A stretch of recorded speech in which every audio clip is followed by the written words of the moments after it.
예, 137쪽 보죠. 예. 여기 쉬는 시간에는 표정들이 좀 밝으시네요. 예. 137쪽에 그 토지거래 허가구역 내 법률관계 유동적 무효인데, 그러니까 무효는 무효의 종류를 보면 확정적인 무효가 있고요, 확정적인 무효와 지금 나오는 이제 유동적 무효가 있습니다. 그러니까 원칙은 당연히 확정적 무효가 원칙이에요. 그러니까 한 번 무효는 영원한 무효, 계속적 무효가 원칙인데 예외적으로 유동적이다. 그럼 다른 말로 하면 불확정적이다라는 거죠.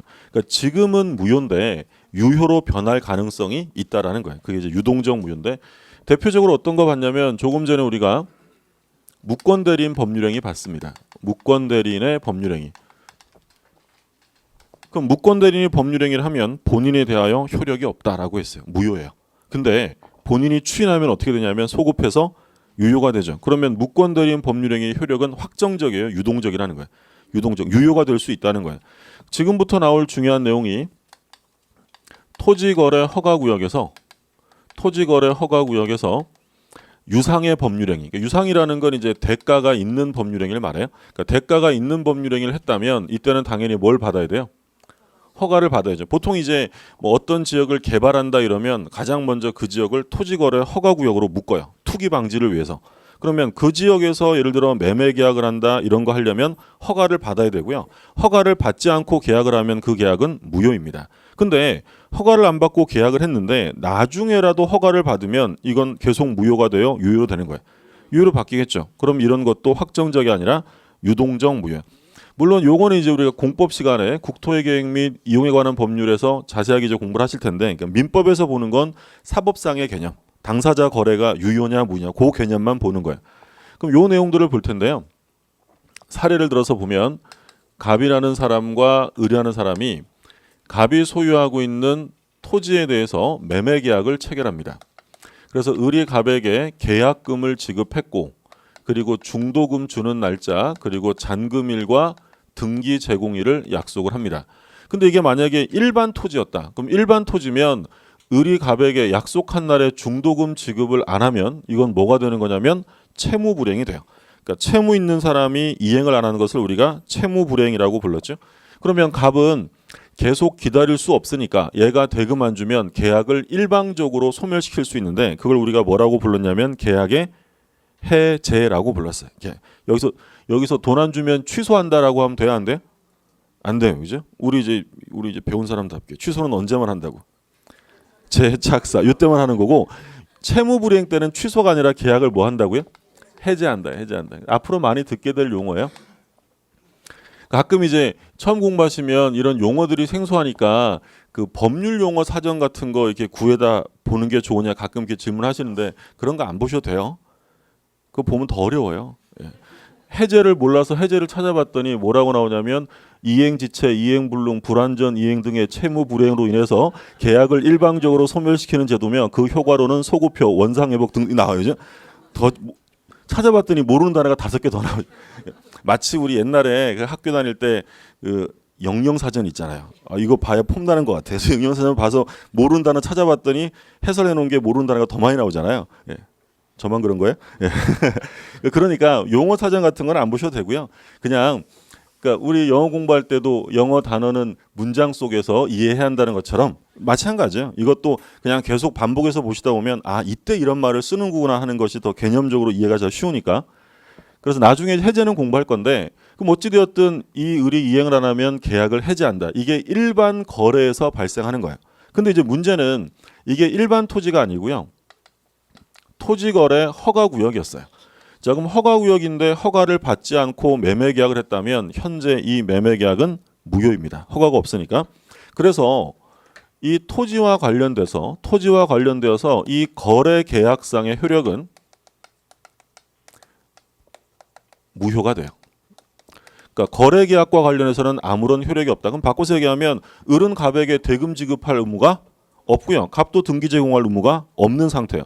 근데 만약에 을이 중도금을 안 준다, 대금 지급을 안 한다, 또는 갑이 을에게 등기를 제공하지 않는다고 해서 이걸 이유로 채무불이행이다 라고 하면서 손해배상을 청구할 수 있겠느냐, 이게 될까 안 될까요? 안 되는 거예요. 그렇죠? 아예 채무불이행이라는 말이 나올 수가 없는 게 현재 계약은 무효 상태예요. 그러니까 채무불이행을 이유로 손해배상을 한다, 계약을 해제한다 이런 거 있을 수 없어요. 허가 안 받았어요. 허가 안 받았는데 허가 받을 걸 조건으로 지금 등기 달라고 할 수 있다는 거 없다는 거예요. 그런 거 안 돼요. 그렇죠? 허가 받은 다음이라야 유효가 되는 거예요. 자, 조심하실 점은 허가 구역에서 매매 계약을 했다면 두 사람은 허가 받을 의사가 있다는 거예요, 없다는 거예요? 있어야 돼요. 만약에 처음부터 허가 받을 의사가 없으면 이건 유동적 무효가 아니라 그냥 확정 무효예요. 그러면 얘네 둘 사이에 새로운 의무가 한 가지 발생이 되는데 그게 뭐냐면 두 사람이 성실하게 허가 신청에 협력할 의무가 발생이 돼요. 그러니까 거래계약상의 효력은 없지만 부수적인 의무로서 협력 의무가 생겨야 한다라는 거죠. 그러면 협력 의무가 발생이 됐는데 둘 중에 한 사람이 협력 의무를 이행하지 않아요. 그럼 협력 의무를 이행하지 않았다면 협조하라라고 소구할 수 있느냐? 소구라는 것은 소를 제기하여 구한다는 거예요. 그러니까 협력 의무를 이행하라고 소송 제기할 수 있느냐? 이걸 묻는 거죠. 할 수 있어요, 없어요? 있죠. 협력 의무는 생겼기 때문에 이행 안 하면 소제기 가능해요. 그리고 협력 의무를 이행하지 않았다. 손해배상 청구할 수 있느냐? 이건 가능해요. 그러니까 계약상의 의무를 이행하지 않았다고 손해배상하는 건 있을 수 없어요. 아직 무효니까. 근데 뭐는 생겼다고 했냐면 협력 의무. 그럼 요거 이행 안 한 거에 대한 손해배상은 별도로 청구할 수 있고요. 그리고 미리 협력 의무 위반을 대비해서 손해배상의 약정을 해둘 수도 있습니다. 그러면 조심하실 점이 이제 나오는데 협력 의무를 이행하지 않았다고 해서 그 계약을 해제할 수 있겠느냐? 자, 계약 해제는 인정해 줄 수 없다라는 게 판례예요. 조심하셔야 돼요. 아니, 협력 의무가 생겼는데 왜 이행 안 했을 때 해제는 안 되느냐? 그 이유는 뭐냐면 나중에 해제편에 가서 공부할 텐데요. 채무 불이행을 이유로 계약을 해제할 때는 그 의무 위반이 주된 의무 위반일 때 해제가 돼요. 그러니까 부수적 의무를 위반했을 때는 해제 사유가 될 수 없다. 그러니까 쉽게 말하면 그런 거죠. 그러니까 중요한 게 아니라 조그만한 거, 자잘한 의무를 위반했대요. 그러면 손해배상이면 충분하지. 자잘한 거 위반했다고 해서 아예 계약 자체를 엎어버릴 수는 없다는 거예요. 그래서 뭐는 안 된다고요? 해제는 안 돼요. 좀 조심하시고. 그러면 여기서 협력 의무를 이행하는 것과 의리가백에 대금을 지급하는 것, 협력 의무 이행과 대금 지급이 동시 이행 관계냐라고 물으면 이건 동시에 이행할 문제가 아니라는 거예요. 그럼 뭐부터 해야 된다는 거예요? 협력 의무. 협력 의무를 이행해서 허가를 받은 다음이라야 대금 지급 의무가 생기는 거지 둘이 동시에 이행할 문제는 아닙니다. 그러니까 요거를 바꿔서 얘기하면 자, 지문으로 이렇게 나와요. 을이 갑에게 협력 의무를 이행할 때, 이 협력 의무 이행을 청구할 때 대금을 지급할 필요가 없다. OX. 을이 갑에게 협력 의무 이행을 청구할 때 대금을 지급할 필요가 없다. OX. 맞는 거예요. 뭐부터 해야 된다고요? 협력 의무 이행을 청구해서 허가를 받아야 대금을 지급하는 거지 대금 지급할 필요가 전혀 없는 거예요. 다른 말로 하면 갑은 대금 미지급을 이유로 협력 의무 이행을 거절할 수 있다. OX. 틀려요. 그렇죠? 동시행 관계가 아니에요. 뭐부터 해야 되냐면 협력을 먼저 해서 허가를 받은 다음이라야 대금 지급 의무가 생깁니다. 을이 갑한테 협력을 해서 허가를 받으면 이제 당사자 사이의 계약 관계가 유효하게 변하게 되는데 지금 상태는 무효예요. 근데 지금 일단 뭐는 지급을 한 상태냐면 계약금은 지급을 한 상태예요. 그럼 우리가 뒤에서 또 공부를 할 텐데 계약금은 해약금으로 추정된다는 규정이 있어요. 해약금 해제에 민법 제565조의 규정이 적용되느냐. 해약금은 무엇의 줄임말이냐면 해제를 약정한 금전이야. 그러니까 이건 뭐 우리 뒤에서 공부하겠지만 아직 공부 안 한 분들도 계약금을 줬어요. 계약금을 줬는데 이 계약이 하기 싫어졌어요. 그럼 일방적으로 해제할 수 있는데 근데 이때 줬던 계약금은 돌려받을 수 있어요? 포기해야 돼요? 포기해야 돼요. 그럼 받은 사람이 이 계약이 하기 싫어지면 어떻게 하면 돼요? 100, 2배를 주고 100을 상환하고 해제할 수 있는데 그걸 계약금에 의한 해제, 해약금 해제라고 합니다. 그러면 토지거래 허가구역 내에서 해약금 해제가 인정되느냐? 우리 판례는 인정한다라고요. 그러니까 계약금에 관한 규정은 계약법의 일반 원리이기 때문에 허가구역 안에서도 얼마든지 해약금 해제는 가능해요. 그럼 을이 갑에게 지금 계약금 줬는데 갑이라는 사람이 하기 싫어졌어요. 그럼 어떻게 하면 되는 거예요?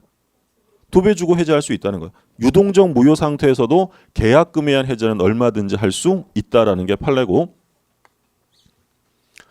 자, 을이 갑에게 계약금을 지급한 상태인데 을이 갑에게 계약금을 돌려달라고 계약금의 반환을 청구할 수 있느냐. 그럼 이 사람이 계약금의 반환을 청구하는 법적 근거는 뭐냐면 우리가 계속 얘기한 게 계약이 무효 취소가 되면 이미 급부된 건 뭐라고 했어요? 부당이득. 그러니까 얘가 지금 부당이득 반환을 현재 청구할 수 있느냐 이걸 묻는데 우리 판례는 현재 할 수 없다라고 해요. 왜 할 수 없냐면 지금은 확정적이 아니라 어떤 상태? 유동적 무효니까 이게 유효가 될 수도 있잖아요. 그러니까 지금 상태에서는 부당이득으로 계약금을 돌려달라고 할 수 없어요. 그럼 언제 이행 가능할까요? 그렇죠. 이제 유동적 무효가 아니라 만약에 허가를 받지 못했다. 불허가 처분이 나서 확정적인 무효가 되었다면 이제 남의 돈을 가지고 있을 필요가 없으니까 그때는 부당이득 반환을 청구할 수 있습니다. 그래서 유동적 무효 상태에서는 안 된다는 점 주의하셔야 되고요. 그러면 이 계약이 언제 확정적으로 무효가 되느냐? 확정적 무효가 되는 사유들이 나오는데 뭐 가장 쉬운 건 불허가죠. 불허가. 관할관청이 불허가 처분을 하게 되면 이 계약은 이제 확정적 무효입니다. 그럼 이렇게 되면 그때부터는 이제 내 계약금 돌려달라라고 할 수 있다는 거예요. 자, 두 번째 허가를 잠탈할 목적. 허가를 잠탈할 목적으로 계약을 했다. 잠탈 또는 뭐 면탈 같은 말이에요. 허가를 안 받을 목적이었다면 유동적 무효가 아니라 확정적 무효고.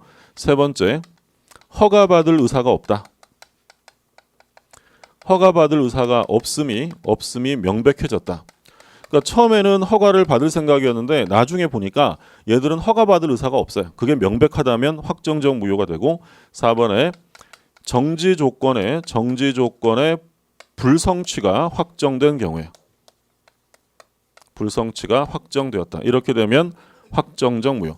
자, 이건 뭐 1번은 말할 것도 없죠. 당연한 거고. 허가를 잠탈할 목적이다. 예를 들어서 이 의뢰하는 사람이 자기 이름으로는 허가가 안 날 것 같아요. 그래서 위조를 해가지고 다른 사람 이름으로 적었대요. 그러면 이건 유동적 무효예요? 확정적 무효? 이건 확정적 무효. 그럼 이 얘기는 뭐냐면 자기 이름으로 허가가 안 날 것 같으니까 다른 사람 이름을 위조해서 계약서를 작성했다면 자기는 허가를 받을 생각이 없다. 허가를 면탈할 목적이면 이건 유동적 무효가 아니라 확정적 무효가 된다. 세 번째, 허가받을 의사가 없음이 명백하다. 이런 사건이 있었어요. 갑이라는 사람이 계약을 해지합니다. 그러면 갑이 적법하게 계약을 해지하려면 받은 계약금의 배액을 주면 되는데 계약금은 돌려주지 않고요. 그냥 나 안 해. 무조건 안 해. 해지 이럽니다. 그러면 이 을은 야, 왜 그래? 협조해줘라고 협력 의무를 이행하라고 청구해야 되는데 이 을은 어떻게 했냐면 야, 그러면 내 돈 어떻게 할 건데? 라고 하면서 이 부동산을 가압류합니다. 가압류. 그러면 한 사람은 무조건 해지하겠다고 하고요. 한 사람은 내 돈 어떻게 할 거냐고 부동산을 가압류했다. 얘네 둘은 허가받을 의사가 있다는 거예요? 없다는 거예요? 없어요. 이런 상황이면 허가받을 의사가 없음이 명백하기 때문에 확정적 무효가 될 수 있다라는 게 판례고. 자, 그다음에 마지막으로 정지 조건의 불성취가 확정되면 역시 확정 무효. 우리 처음 하시는 분들은 오늘 마지막 시간에 공부할 건데 우리 이제 11월부터 공부하신 분들은 정지 조건 기억나시죠? 예, 조건의 종류라고 하면 정지 조건과 해제 조건이 대표적인데 정지 조건은 성취되면 효력이 발생해요, 소멸해요? 발생하고 해제 조건은 성취되면 소멸해요. 그럼 정지 조건이 성취되어야 유효가 되는데 정지 조건의 불성취가 확정되면 유효가 될 수 없다는 거예요. 그래서 뭐가 된다고요? 확정적 무효. 좀 이따 볼 거예요. 처음 보시는 분들 좀 뭐하지 이러지 마시고 좀 이따 볼 거니까 이 확정적 무효 사유가 이렇게 돼 있고요. 그러면 뭐 제일 쉬운 거 유효가 되는 사유는 뭐겠어요? 허가 받으면 소급해서 유효가 되고요. 그리고 조심하실 점은 이제 허가구역에서 풀렸을 때도 있어요. 허가구역의 존속기간이 만료되었다 또는 허가구역에서 지정 해제가 되면 이 계약은 확정적으로 유효가 됩니다. 조심하실 점은요.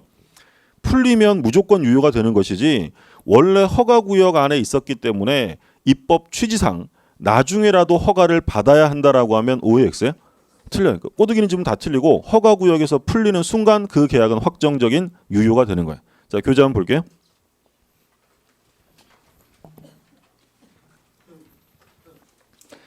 137쪽 판례가 나와 있는데 1번에 보면 거래계약상의 법률관계.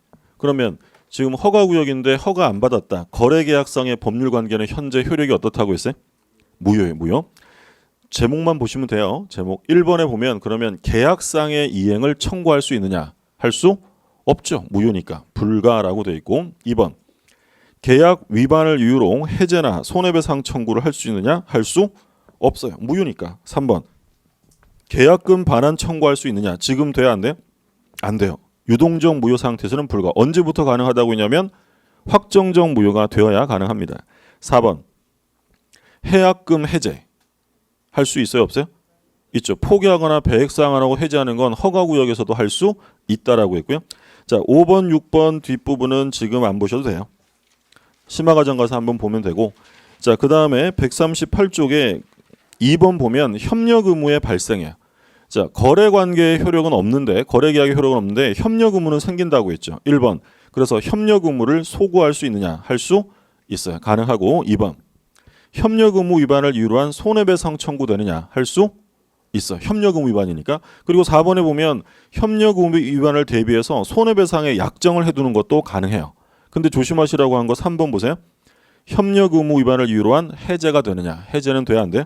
안 돼. 이건 주된 의무가 아니라 부수적 의무이기 때문에 해제를 할 수는 없다라고 했고요.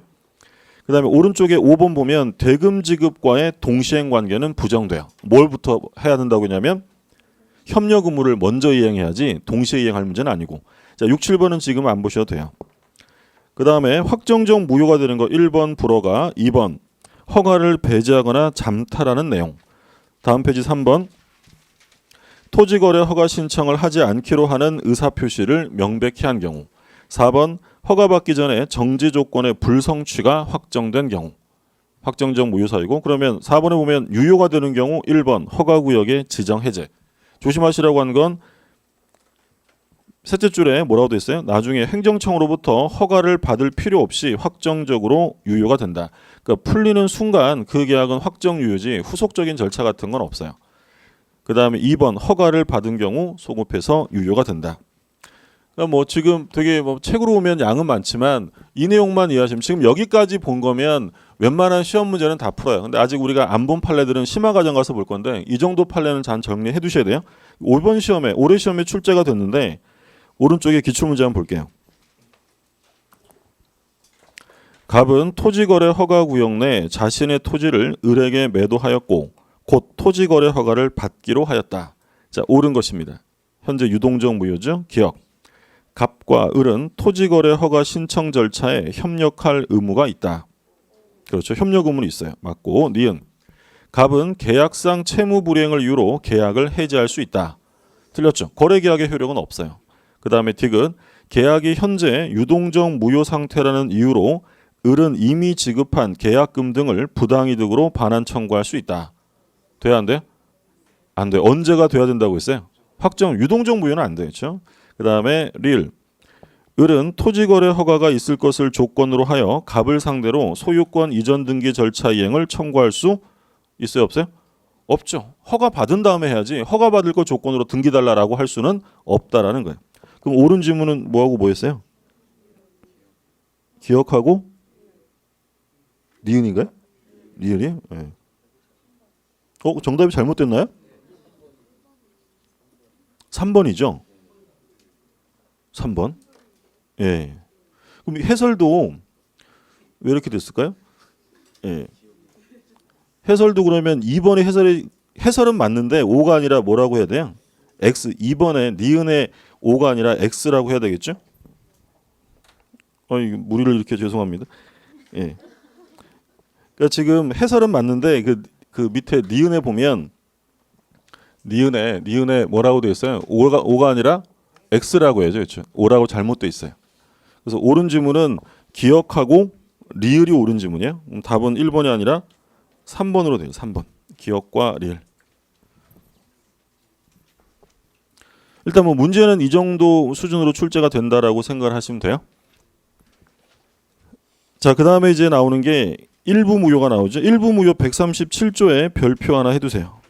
137조에 별표 하나 해두시고 그 다음에 143쪽에 4번, 맨 밑에 4번 무효행위 추인 있죠?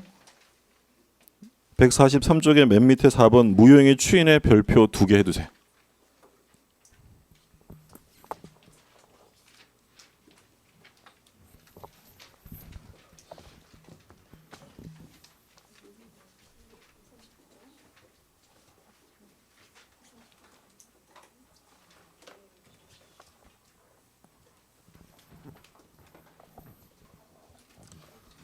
그러니까 소위 이제 무효의 재생이라는 말을 쓰는데, 그러니까 무효인 걸 다시 살린다는 건데요. 첫 번째는 일부 무효, 일부 무효. 두 번째는 무효 행위의 전환. 세 번째는 무효 행위의 추인. 그러니까 조문으로 137조, 8조, 9조 이렇게 돼 있는데, 그럼 일단 일부 무효, 무효행위 전환, 무효행위 추인 이런 말을 쓰려면 법률행위가 성립하기 전에도 쓸 수 있어요? 성립됐어야 돼요? 성립됐어야 돼요? 성립되지 않으면 무효라는 말을 쓸 수 없다. 그러니까 무효이다, 취소한다는 말은 성립되었음을 전제로 하는 거예요. 그럼 첫 번째 일부 무효부터 잠깐 보시면, 일부 무효는 뭐 시험에 나오면 되게 쉽게 나와요. 조문 그대로 나오는데 137조를 보죠. 법률행위의 일부분이 무효인 때는 그 전부를 무효로 한다. 자, 원칙은 일부가 무효면 일부만 무효인 게 아니라 전부 다 무효, 전부 다 무효. 그러나 그 무효 부분이 없더라도 법률행위를 하였을 것이라고 인정될 때는 나머지 부분은 무효가 되지 아니한다.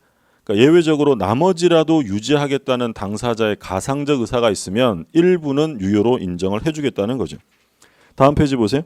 요건을 보면 1번에 법률행위의 일체성과 분할 가능성, 2번에 가상적 의사가 존재. 이렇게 되면 일부만 유효할 수 있어요.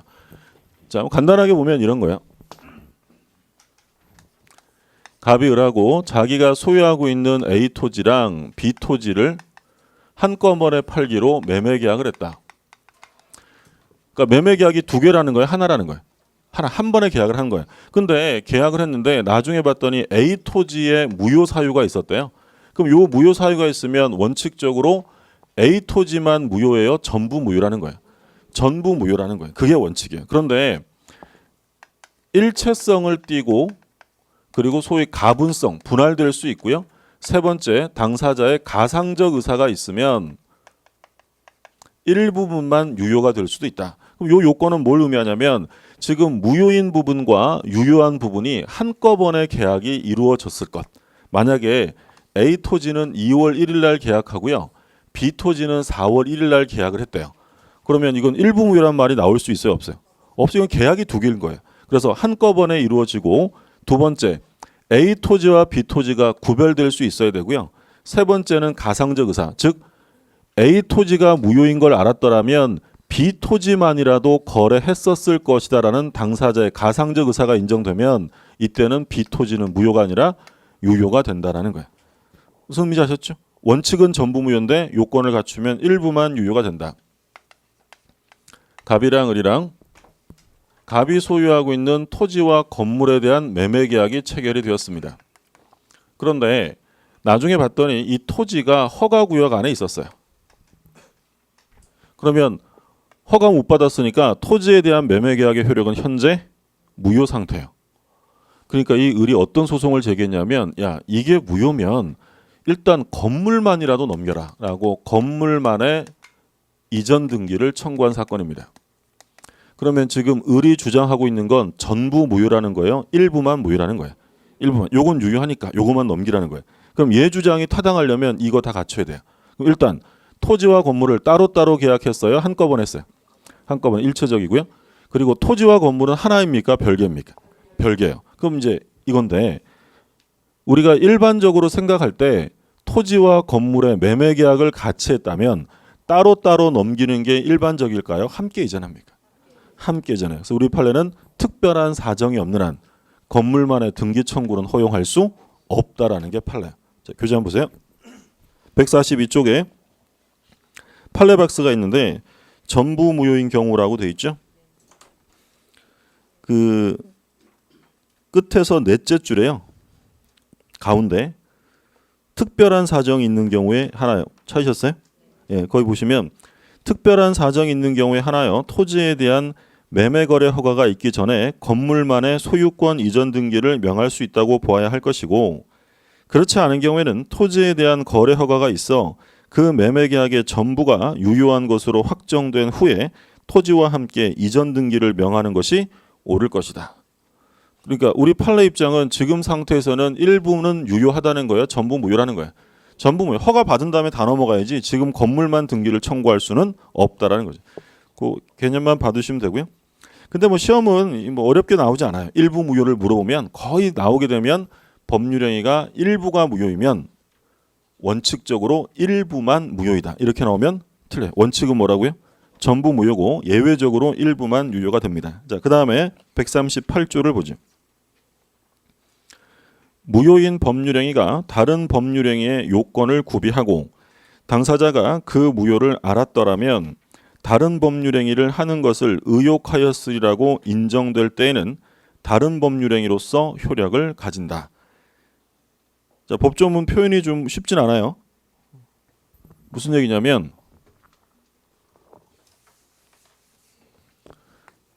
무효인데 바꿔주겠다는 거죠. 무효행위를 전환시켜준다.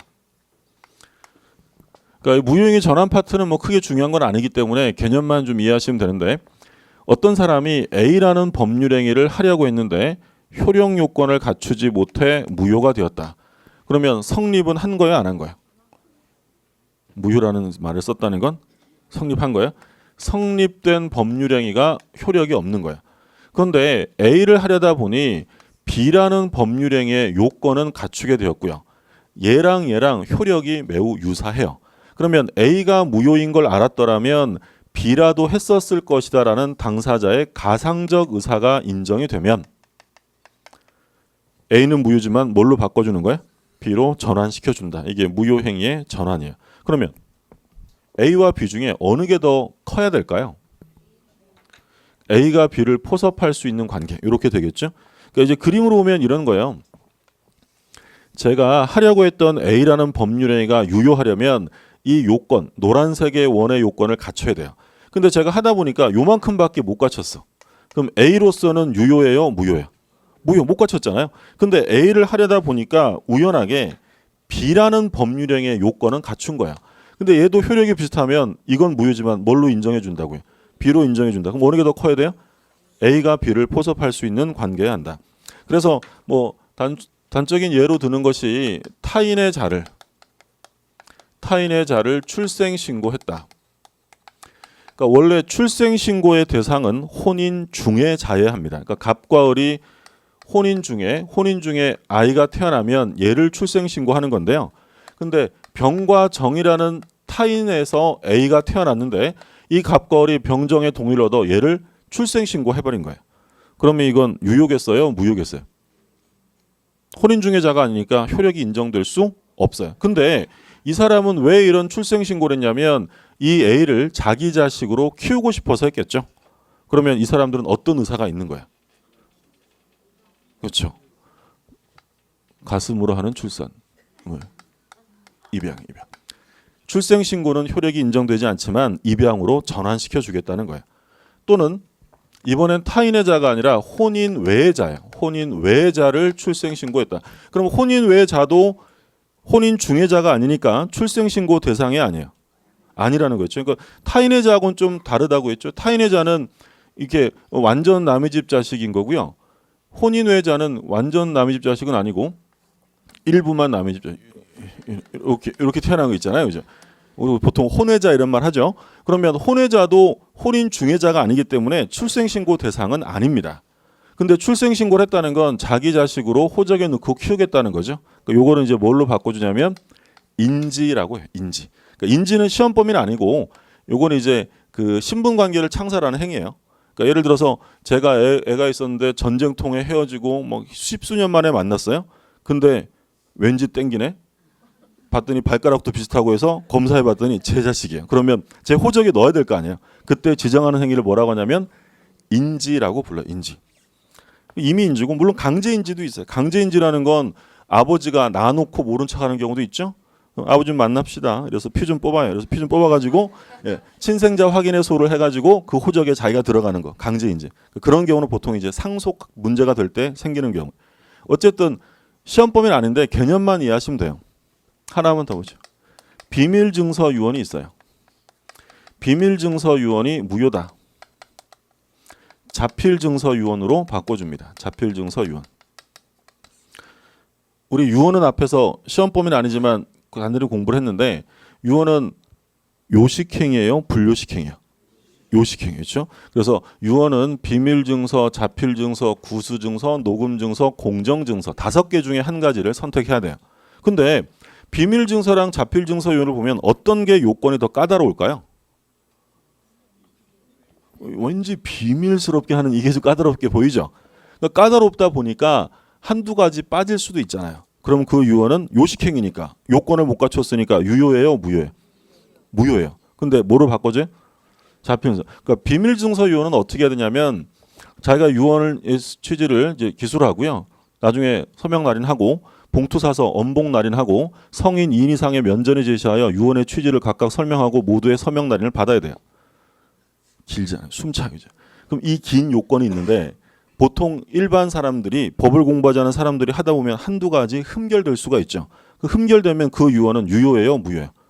무효예요. 요식행위인데 방식을 못 갖췄으니까. 근데 자필 증서 유언은 간단해요. 자기가 필체로 쓰고 인적사항 쓰고 서명 날인만 하면 돼요. 그럼 어차피 유언을 하려고 했던 거니까 이건 무효지만 요걸로 바꿔주겠다. 이게 무효행위의 전환이에요. 어떤 의미인지 아셨죠? 근데 무효행위 전환은 제가 중요하다고 한 게 불공정 행위할 때 한번 무효행위 전환이 중요하다는 말을 했어요. 불공정 행위로 무효인 경우에 무효행위 전환이 적용돼야 한대요. 그렇죠. 오래됐죠. 교재 한번 보세요. 교재 보시면 49쪽을 한번 보세요. 49쪽. 49쪽. 혹시 막 별표 3개가 돼 있지 않나요? 그거였어요. 그죠? 49쪽에 판례 2번 보면 매매계약이 약정된 매매대금의 과다로 말미암아 불공정 법률행위에 해당하여 무효인 경우에도 무효행위 전환에 관한 민법 제138조가 적용될 수 있는지 여부 적극 적용된다. 매우 중요한 판례였고요. 이게 2010년에 나온 판례인데 각종 시험에 거의 매년 나오고 있어요. 꼭 기억해 두시라고 했고, 우리 어떤 사건이라고 했냐면 알박기 사건이라고 했죠. 어떤 사건이었냐면 어떤 이제 회사에서 공사를 해야 돼요. 근데 그 부분에 땅을 미리 사두고 죽어도 안 팔아. 절대 안 팔아. 우리 그거 뭐 한다고 해? 알박기 한다고 하잖아요. 근데 시공일자가 다가오는데 한 사람이 죽어도 안 판다고 하니까 이제 회사 쪽에서 급한 사정이 생긴 거야. 그래서 이제 그 땅을 엄청 비싸게 사줬어요. 그때 당시에 평당 7,500에 매수를 한 거예요.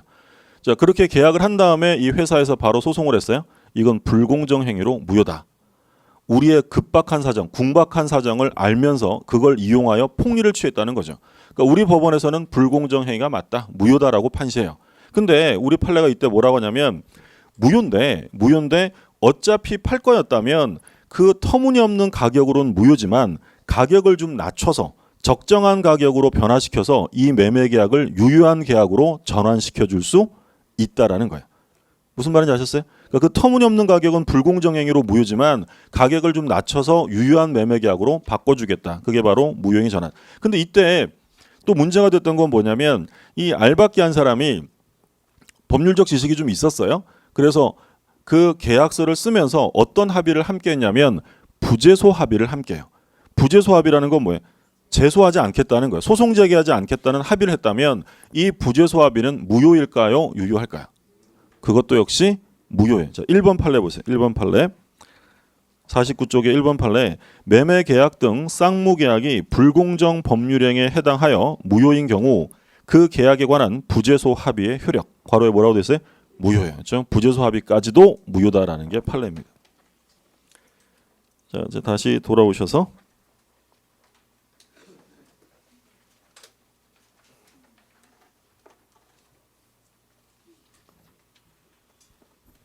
143쪽 보세요. 143쪽. 자, 이 세 가지 중에서는 제일 중요한 게 무효행위 추인이에요. 자, 139조를 보시면 무효인 법률행위는 추인하여도 그 효력이 생기지 아니한다. 그러니까 한 번 무효는 영원한 무효니까 원래 추인해봐야 효력이 없습니다. 근데 단서조항, 그러나 당사자가 그 무효임을 알고 추인한 때는 새로운 법률행위로 본다. 자, 조심하셔야 돼요. 소구표가 있다는 거예요, 없다는 거예요? 없다. 새로운 법률이니까 언제부터 새로운 행위로 보냐면 추인 시부터 새로운 행위로 봅니다.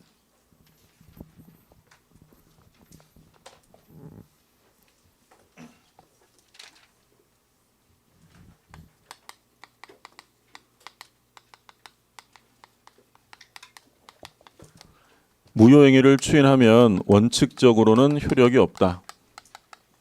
그런데 이제 예외적으로 무효임을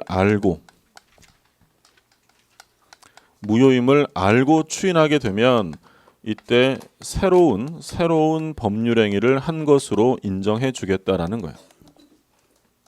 그러면 이 무효행위 추인이 시험에 나오면 가장 많이 물어보는 게 바로 원칙은 소구표가 없다는 거예요.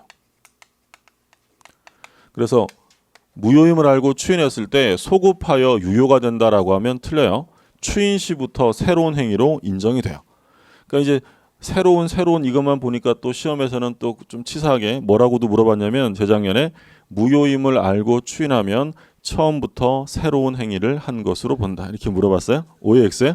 X 뭐가 들어갔어요? 처음부터가 아니라 언제부터? 추인 시부터 새로운 행위로 인정이 돼요.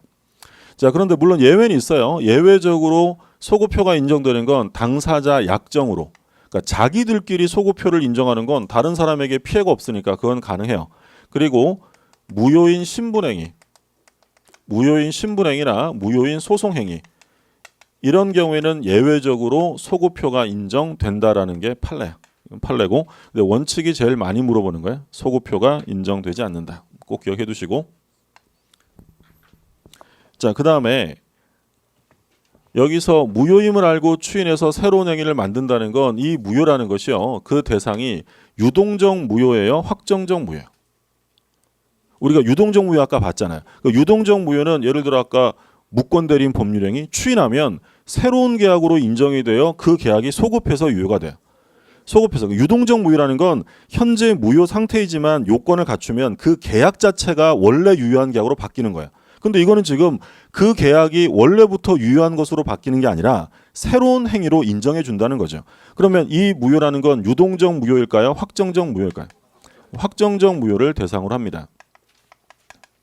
자, 그리고 두 번째, 무효행위 추인이 시험에 나오면 제일 많이 물어보는 게 소구표 없다. 그리고 두 번째, 제일 많이 물어보는 거, 두 번째로 많이 물어보는 건 추인 대상이 될 수 없는 무효인데요.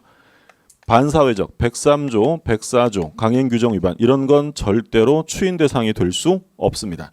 그러니까 반사회적 행위를 해놓고 무효인 걸 알면서 추인하면 새로운 행위로 인정이 돼야 안 돼요.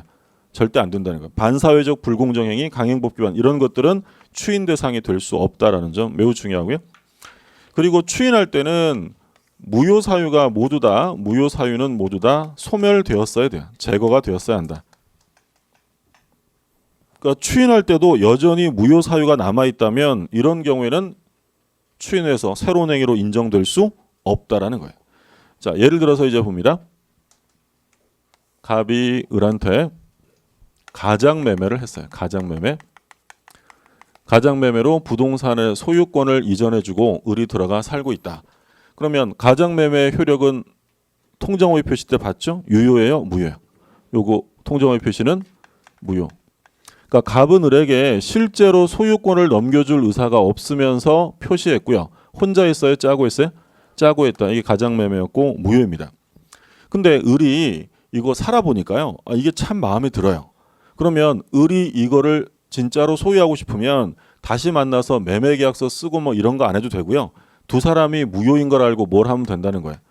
추인하게 되면 새로운 법률행위로 인정해 준다. 그럼 얘네 둘이 무효인 걸 알고 추인하면 가장매매가 소급해서 유효가 되어 아니면 이제 진짜 계약을 한 거예요.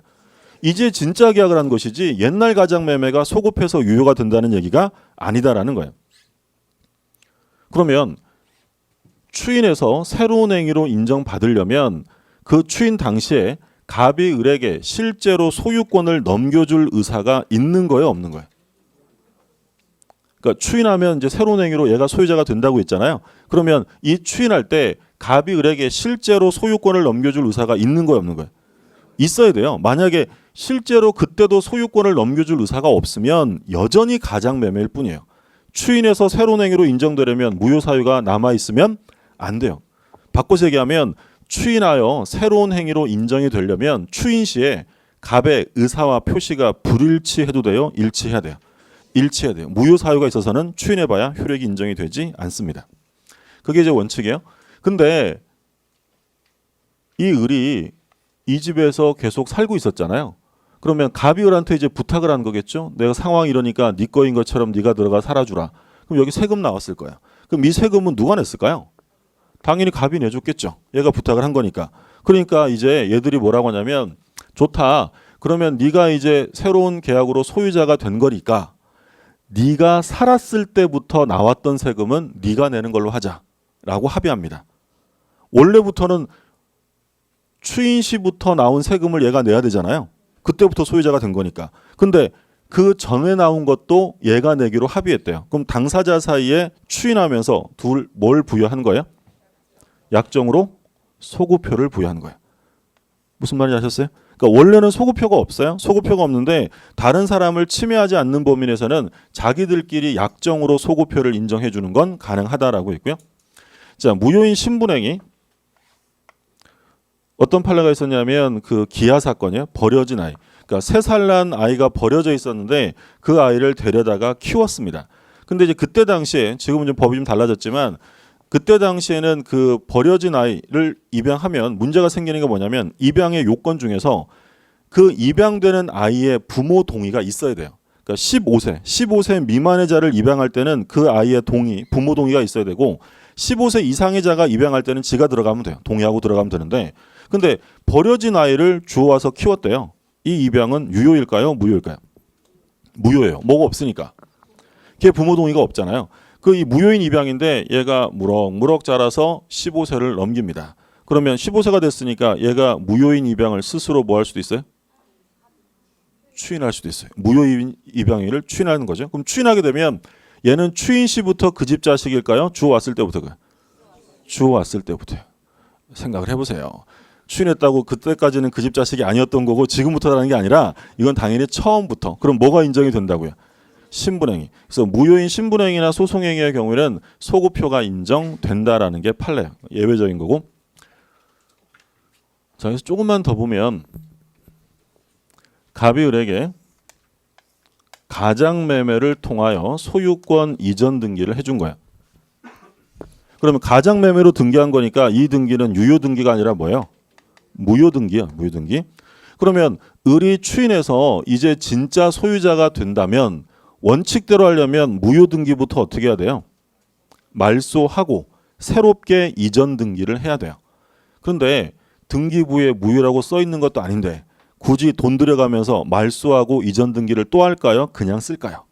그냥 써요. 이걸 무효 등기의 유용이다라고 불러요. 그러니까 무효 등기를 다시 써먹는 것을 무효 등기의 유용이라고 합니다. 그럼 무효 등기를 유용했어요. 그대로 써먹습니다. 그러면 이 등기가 옛날부터 유효 등기로 바뀌는 거예요? 이제 유효한 거예요? 이제 뭐가 없다는 거예요? 소구표가 없어요. 자, 무효 등기 유용하면 3가지를 기억하셔야 되는데 첫 번째, 소구표가 없습니다. 두 번째, 제3자. 다른 말로 하면 이해관계인이요. 이해관계인이 있으면 유용을 주장할 수 없고요. 세 번째, 절대로 유용되지 않는 게 있는데 그게 멸실 건물의 등기를 새 건물에 신건물에 유용하는 것은 절대로 허용할 수 없습니다. 앞으로 계속 볼 건데 유용하면 3가지가 탁탁탁 떠올라야 돼요. 무효 등기를 유용했다. 첫 번째, 소구표 없다. 두 번째, 누가 있으면 안 돼요? 제3자, 이해관계는 있으면 안 되고 세 번째, 멸실 건물 등기부를 신건물에 유용할 수 없다. 이번 시험에는 요게 출제가 됐어요. 멸실 건물 등기부를 새 건물로 쓸 수 있느냐? 그렇게 할 수는 없다. 자, 갑이 있는데 을한테 돈을 1억 원 빌려주었다. 얘가 이제 채권자예요. 그리고 이제 돈 빌려주고요. 을 소유 부동산에 갑이 저당권을 설정을 합니다. 그럼 저당권은 이제 소위 말하는 담보 물권인데 이 저당권이 존재할 수 있는 건 얘가 빌려준 돈, 채권이 있기 때문이죠. 채권이 없으면 저당권이라는 건 존재할 수가 없어요. 자, 그러면 을이 갑에게 나중에 돈을 갚아요. 채무를 변제한다. 자, 채무를 변제하면 이제 채권이 없어지죠. 그러면 이 저당권은 실체관계에 부합해요? 부합하지 않게 돼요?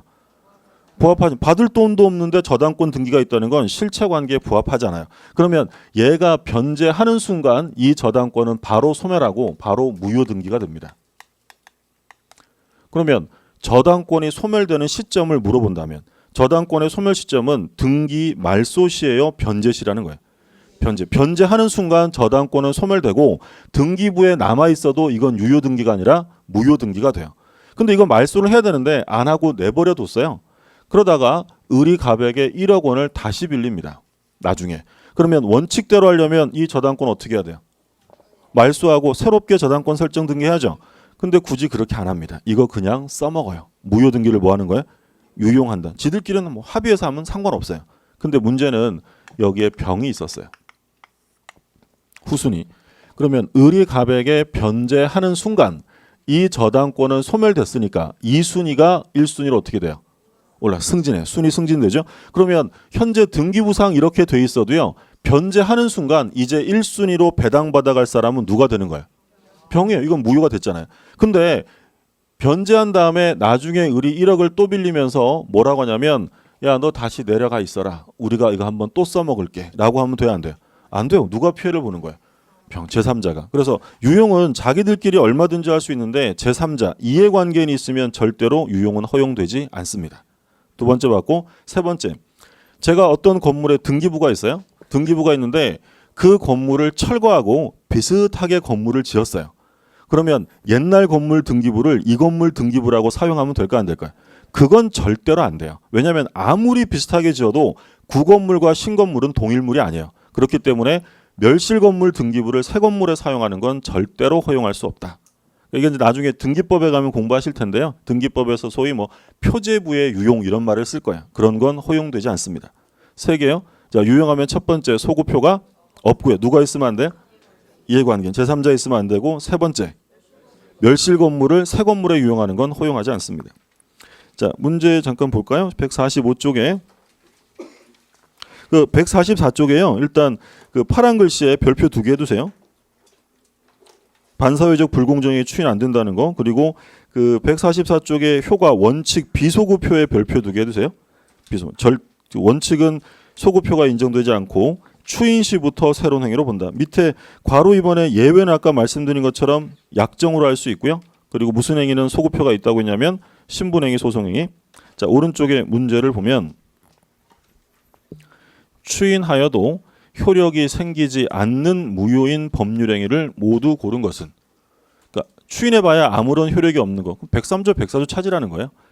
기억, 불공정 법률행위. 추인하면 효력이 있어요? 없죠. 니은, 무권대리 법률행위는 추인하면 소급해서 유효가 되죠. 그 다음에 디귿, 불법 조건에 붙은 법률행위.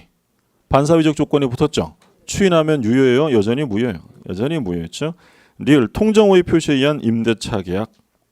추인하면 새로운 행위로 인정될 수 있죠. 지금 방금 보신 거. 그래서 기억과 디귿, 반사회적 불공정 행위는 추인해봐야 효력이 인정되지 않습니다. 자, 그 다음에 취소인데 취소부터는 좀 쉬었다가 보시죠.